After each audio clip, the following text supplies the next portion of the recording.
el grupo número 22 de la materia Imagenología Convencional de la UNAD. Y en este caso vamos a dar una breve explicación de los protocolos de estudio radiográficos de los miembros superiores, cadera y miembros inferiores. Yo arranco con la proyección AP de hombro, como se ve en la diapositiva. En este caso, la paciente tiene que estar de pie en bidepestación y se coloca la espalda pegada al buquimural, como se ve en la fotografía. La mano del brazo del hombro que se va a estudiar tiene que estar pegada al cuerpo de la paciente. El rayo central tiene que ir exactamente en la apófisis coracoides. En este caso se le dice al paciente que no se mueva y que no respire mientras se hace el estudio. La otra proyección es una AP bilateral de articulación acromioclavicular. En este caso son casi las mismas indicaciones que la anterior, solo que el rayo central va a ir justo en el esternón. Continúa mi compañera con la otra diapositiva. El estudio radiográfico del cual voy a hablar hoy es la mano. La mano tiene dos proyecciones principales, postero-anterior y lateral. Vamos a hablar de la posición postero-anterior. El rayo central debe ir perpendicular a la tercera articulación metacarpofalángica. Los criterios de evaluación de este estudio son: se debe observar la totalidad de la mano, desde la parte distal de las falanges hasta la articulación de la muñeca. Deben observarse los extremos distales de radio y cúbito sin ningún hueso superpuesto. La proyección de mano lateral, el rayo central debe ir perpendicular a la segunda articulación metacarpofalángica. Y los criterios de evaluación son: carpos, falanges y metacarpos deben ir totalmente superpuestos.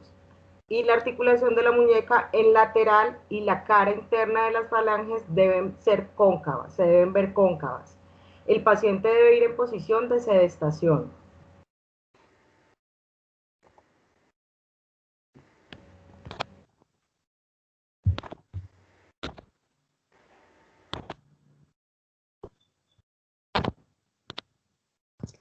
Para la proyección anteroposterior de pelvis, el paciente debe estar de cúbito supino, con ambas piernas extendidas y las manos sobre el pecho o a los lados, alejadas del cuerpo. El chasis debe ser de 35 por 43 transversalmente. Tiene que estar centrado a la pelvis por encima de ambas caderas. Este estudio se realiza para determinar diagnósticos de dolor, trauma o displasia. Para este estudio se le indica al paciente no respirar, no moverse y entre ellos tenemos los criterios de evaluación, donde la pelvis, la columna lumbar deben observarse sin rotación. Bueno, yo les voy a hablar sobre la proyección de fémur.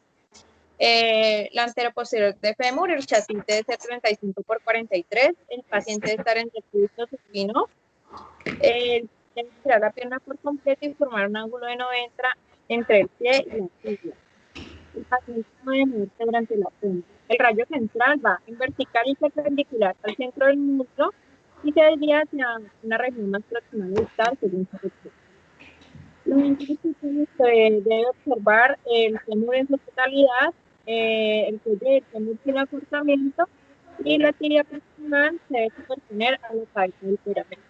En la proyección lateral, el paciente también debe estar en decúbito supino, debe estar oblicuo anterior derecho o izquierdo, separando el fémur de la cadera afectada, flexionando la rodilla hasta tocar el pie de la pierna.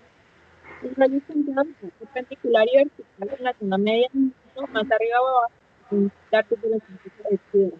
Y los criterios se debe observar la totalidad del fémur, incluyendo las articulaciones de cadera y rodilla.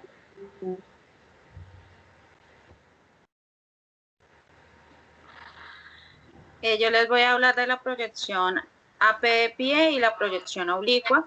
Ambas utilizan un chasis de 24 por 30. El rayo central para ambas debe ir superior al tarso e inferior de derecha a izquierda de la anatomía del paciente. El diagnóstico para esta radiografía son trauma o luxación. El paciente debe estar sentado en la mesa de rayos X, flexionando la pierna de tal manera que la planta del pie queda apoyada en su totalidad sobre el chasis. El criterio de evaluación para la AP de pie es que se debe observar las falanges sin rotación y se observa la totalidad del pie. Para la proyección oblicua se visualiza el cuboides, el escafoides y cuneiformes, y hay una equidistancia entre los metatarsianos.